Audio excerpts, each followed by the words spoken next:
Welcome to Gab with ALisa Profiles. I'm your host, ALisa Costas. Thanks so much for joining us today. Did you ever meet somebody and in a split second, everything just changed? Well, guess what? I did. And that is going to be the subject of our show today. We have a very special guest we're going to profile, Metrocast Channel 10's Travis Thomas. You've seen him on TV, all sports, all athletics, all the time, all Travis. Well, today on Gab with ALisa Profiles, you're going to get to meet the man behind the camera. Did you follow that? All right, we'll talk to Travis Thomas in just a moment. Gab with ALisa Profiles coming up next. You're watching Metrocast Channel 10.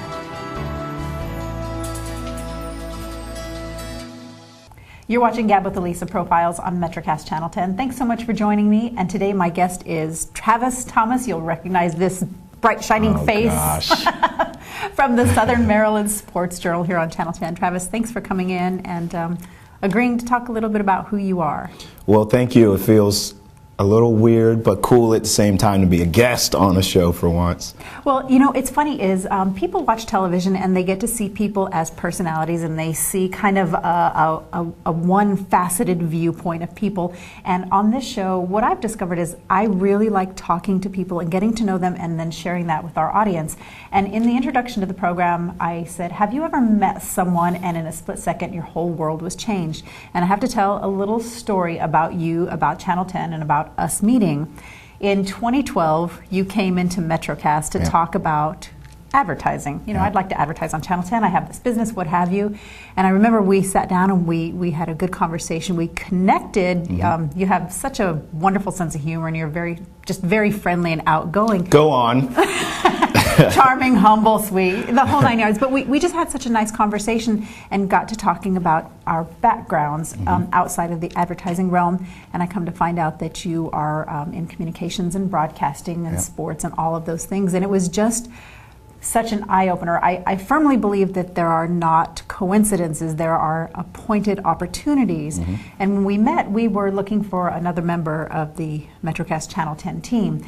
And now I have to back up even a little bit further.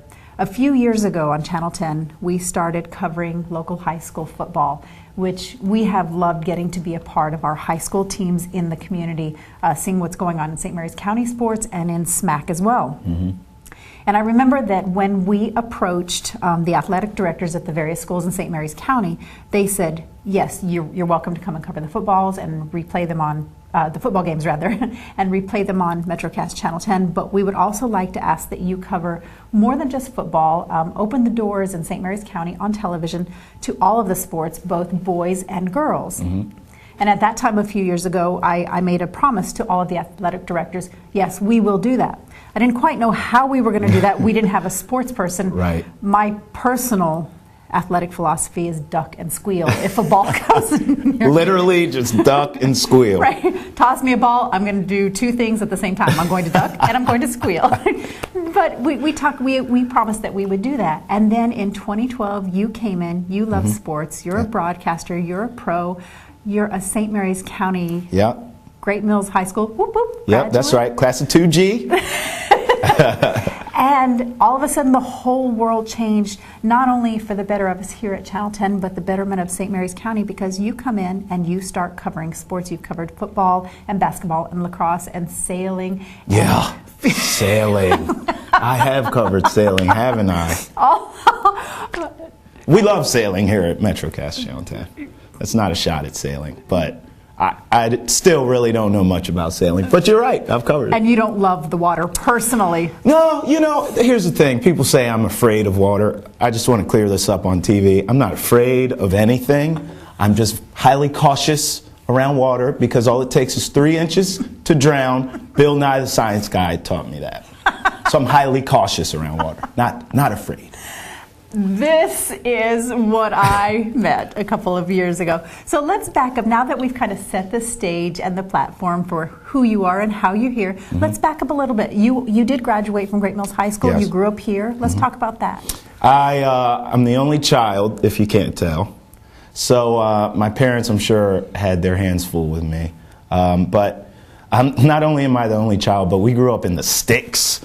So as a kid, I was very much so into the woods, going out there making friends with rabbits and squirrels and deer and other weird animals like that, and making up stories in my head. I had my G.I. Joe toy gun, so I've always kind of had an imagination, I guess you could say. And I had friends who lived, 10 minutes away, 5-10 minutes away, and they would come spend the night every now and again. But for the most part, it was me by myself. And that's how I also got into sports. I played a lot of basketball alone, just shooting the basket. Didn't really help my jumper much, but I just kind of entertained myself, and that's sort of where it started, I think, just my kind of craziness and my personality. I developed it because I was alone. I had to entertain myself. And you know what, I think that is one of the things that brings such a unique spin to what you do when you cover sports, because you don't just cover the game, you don't just cover the athlete, you always have a story to tell, and you're used to telling stories and coming up with an imaginative angle, if you will. Yeah, I mean, I've always said, with sports, you have to be accurate, obviously, especially if you're doing statistics and metrics and the numbers of things. You have to be accurate there. But I've oftentimes said, I'm not necessarily trying to always be right. I just want to be interesting. Mm-hmm. And for stats, you have to get them right. But I don't have to be right all the time. A lot of, sportscasters try and beat you over the head with their opinion. Mm-hmm. That's not me. I'll give you the numbers because that's my job. But I try to be interesting and entertaining. Sports is fun, and it's entertainment, and I try to really bring that element. Absolutely. And we're going to talk some more about that and what your philosophy is and how you can encourage people, specifically kids in our community, since you went to Great Mills High School and you're from here, how you can encourage them to go forward and chase their dreams. You went to Great Mills High School, graduated in 2000, went to college, and then you're back. Yeah, I went to College of Southern Maryland for 2 years. Had some opportunities to go to some universities at that time, but thank goodness I've always listened to my parents. Never really been a hard-headed type of kid, and they both told me, you're not really maturity level ready to leave the nest quite yet and go to a 4-year and waste our money. So I went to CSM for 2 years. At the time I went kicking and screaming, but it was the best decision for me long term because I matured. It was 2 more years in my parents' house, which really gave me that urge to get the heck out of there. So I got my grades right. I was working, saving money. I was an upstanding citizen. And then I applied to Towson University, and the rest is history from there. I got out of the nest, and I've never been back since. Love you, Dad. Okay, well, I tell you what we're going to do. Like you said, he likes to be interesting. We're going to take a quick break, and when we come back, there was a very pivotal moment in your life that you came to a crossroads and you had to make some changes and some really, really big decisions. And then you met your big challenge kind of head on, and we're going to talk about that when we come back next. Do I need tissue just in case? One of us does. Okay, that's me. But this is what I love about your story, and we're going to share it with you when we come back. You're watching Gab with ALisa Profiles as we profile Travis Thomas on Metrocast Channel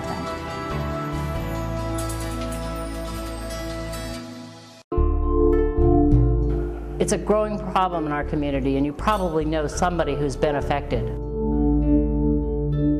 It's the scourge of pills and heroin.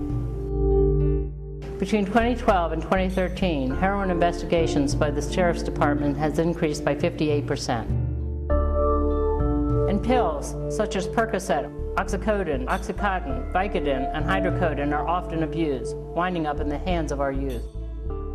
Now's the time to address the problem. Parents, talk openly to your kids about the dangers of abusing and misusing heroin and pills. Though they may think otherwise, we know that they are not invincible. Parents, you are the anti-drug.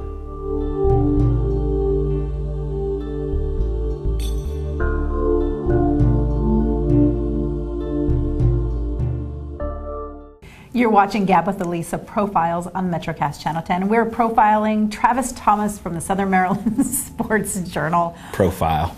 Vogue. Actually, this is your profile. Oh, okay, right here. sorry. There you go. So when I answer, I'll just answer like this. Right. This is my profile answer. Oh my goodness. Keeping him in one pile is like, picture ants and sand. It's impossible. It is. Can't. Okay, when we left off, you had gone off to college at Towson. And you actually got a full-time job while you were still in college in broadcasting. Yeah. it's kind of crazy how it worked out. I was at my life's been full of crossroads as I talk this out with you, but I was a regular college kid, partying, living the life. We all know how it is. And I did an internship at WJZ-TV in Baltimore. And I treated the internship like a job, just because that's how I was raised. My parents just beat that in me, literally, of always taking everything very serious in terms of your career. Right. And so it was an internship. I was an aspiring broadcaster, and I treated it like a job. It was a group of interns, maybe 4 or 5 of us, and I knew I had to stand out somehow. Okay. And so some of our tasks were, to take phone messages for the broadcasters and the producers. And so I noticed the other interns would handwrite the phone messages. Your wife called at 3:30. She said, "Don't forget milk on the way home," or whatever. I would type them out. Now, one, because my handwriting is atrocious, as you and Leanne know, but also because I knew I would just stand out. Right, it's one level up. Yeah. Okay. Another thing was to watch the games, basketball, football, baseball, whatever, and you had to write down the times of when someone would hit a home run or hit a big clutch three-pointer. And so all the other interns, same thing, handwriting that, and they would literally just write Cal Ripken, home run, 6th inning, 2:30 p.m. or whatever. I would write a paragraph.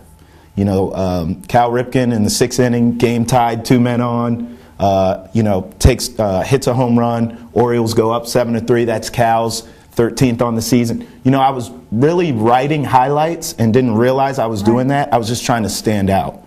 And so at the end of that internship, it was a summer internship, so coming into that fall of my junior year of college, they offered me a full-time job. It was crazy. One of the producers was leaving, full-time producers was leaving, and they just said, not only are we going to give you this credit, for your internship, but we'd like to talk to you about becoming the weekend sports producer, and then during the week we'll find stuff for you to do, and we'll work around your school schedule. But weekends, you got to be here, sun up, sun down type thing. And I was like, I'm in, and that's really where it all started. So I was almost naturally producing, and I didn't even realize I was doing that. Well, you know what, I think that story is a real picture of what I've seen working with you over the last couple of years. You come in and you have a really commanding presence. You're very friendly, you're always very fun, you're always very enthusiastic, positive, but when it comes to work, this is what we're doing and we're going to get it, absolutely get it done. And I like how you talked to how your parents, they knew that you were fun-loving and partying, college and what have you, but they also gave you a real sense of doing things with pride and with professionalism. Yeah. Well, a lot of that too, and I joke about being beat into me because they were both disciplinarians. But in all honesty, I think the best way to lead, and both of my parents, my dad is, and my mom was a leader, and the best way to lead, I think, is by example. And so, my father's owned a business for over 40 years. I watched him go to work every day for himself, sick, rain, hail, sleet, snow. He, just that workman's type attitude. And my mother, the same thing. My mom was a superwoman in the sense that she worked a 40-hour-a-week job, same thing, sick days, didn't believe in it, go to work. But she also was home in time to cook dinner for me and my hungry Neanderthal dad and myself, eating with our hands. She had dinner ready. She did all the dishes and, well, I did dishes when I got older, but dishes and laundry, and she was just a superwoman. And so I watched that, they were married 32 years, so I watched that my whole life. And I think, aside from them beating that work ethic into me and taking things serious, and having that worker's attitude, I watched it. Right, because their words were their deeds. Correct. You did all of these things. You went to college. You got a full-time job while still in college at WJZ. You continued on with your career, and you came to a place, because you speak very fondly about both of your parents. Oh, yeah. Your mom. Let's talk about your mom and a little bit about that. Sure. Well, my mom basically went in to get a routine, teeth cleaning at the dentist, and she had recently had like a root canal or something, some surgery they had to do to her mouth, and because of that, they had to check all her vitals because the surgery had happened like within a month or two. So I guess it's policy, and thank God. So they checked her vitals, and her blood pressure was crazy high. And they were like, you shouldn't even be here. Like, right. we have to call 911. It's like policy. And they did that. She went up, and they found a bunch of, blockages and things. And she was just supposed to have an outpatient type of surgery to put a stent in her heart. And once they got in there to do that, they realized it was major. And so she went into major heart surgery, and that's kind of, that was basically the last time I saw her. After that, she didn't make it out of she made it out of the surgery, but she never recovered from it. And first of all, thank you for sharing that, because I don't ask those kinds of questions on television lightly, because that is a very hard moment in anybody's life.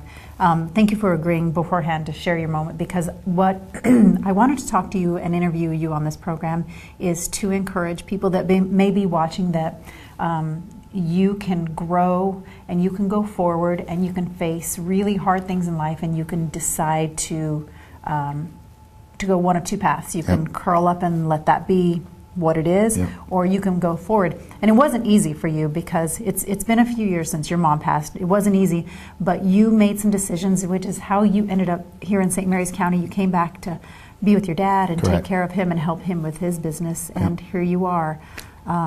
What's the last few years of your life been like? It's interesting you use that path analogy, because I feel like I've been on both. When I first lost my mom, I was a train wreck. I was an emotional train wreck. And, I got to give all the credit in the world to my dad, because he was strong. And he held the family together. He held me together for sure. Mm-hmm. And his strength and his faith in God pulled me out of my dark place, because I was definitely down the other path that you mentioned. My faith wavered. I felt like my mom was taken from me, and I had a lot of animosity because of that. And my father saved my life, no question about it, and got me back on track and got me on the path I'm on now. The beautiful thing of that, and why I give him all that credit, is because now that I'm on the right path, I'm fearless. Because my worst fear that I ever imagined could happen to me in my life has already happened. I lost my mom, Mm-hmm. And so now that that's happened, I'm still alive, I'm still here. I have an opportunity to, it's not cliche when they say life's short, you never know. Right. That's the truth. And so with that knowledge now, I'm just fearless, and everything I want to accomplish in life, I'm going to get it, because I have no fear. I don't think people realize how much people telling you can't do something and just having the fear of, I don't know, what if I fail, that holds you back. Mm-hmm. I don't have any of that. There you go. Wonderful parents, strong upbringing, definite determination to face life head on. You still have a really bright future. A lot of things are going on, and we're going to take a break right now. When we come back, we're going to talk about some of those things that you see in the future. And then I'd kind of like to get your take on what you see as far as our community and athletics with young people, because I know you're a big inspiration. Everywhere you go, the kids love you. They love you. So we're going to take a quick break. When we come back, we're going to continue with our profile of Travis Thomas. You're watching Gab with ALisa Profiles. Travis Thomas on Metrocast Channel 10. We'll be right back.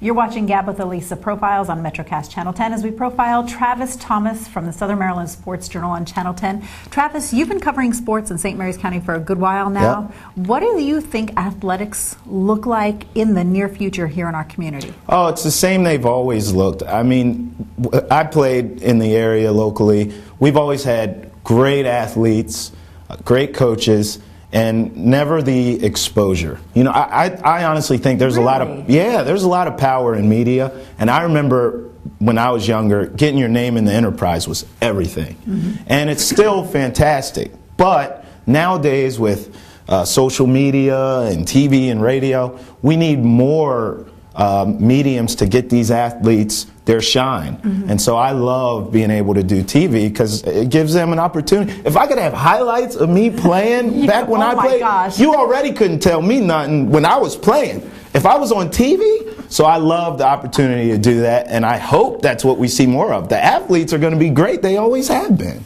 I love your perspective, and that is what I love about having the opportunity to work in this community on this channel to do things that you just discussed.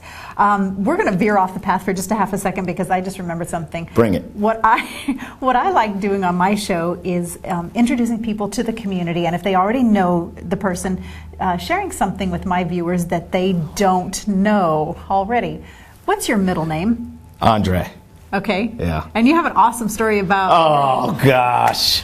All right. So in elementary school, truth be told, even at 32 years old, I'm not in love with the name Travis. I think it's kind of country. Like, Travis? I'm not feeling it. But it is what it is. But I love my middle name. I always wanted my middle name to be my first name. Okay. So when I was a young boy, I wanted people to call me Dre. Okay. One of my best friends called me Trey. Okay. With a T. I think that's what he heard, maybe. And so when he called me that, I instantly got offended. And I was like, what do you mean, Trey? Like a fat people eat off? Because I was kind of chubby. So I'm scarred for life. So thanks a lot for asking that question. From the mind of Travis. Travis!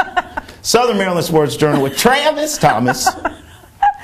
Oh my goodness, remember that ant pile I mentioned earlier? Okay, so we've talked about athletics, we've talked about you, we've talked about the community. What do you foresee in the future? What's your next gigantic mountain to conquer? You know what? I was always a guy who had big plans, and I'm going to do this, and in 5 years I'm going to do that, and in 10 years I'm going to do this. I'm going to be married to Halle Berry. I'm going to have like 17 kids.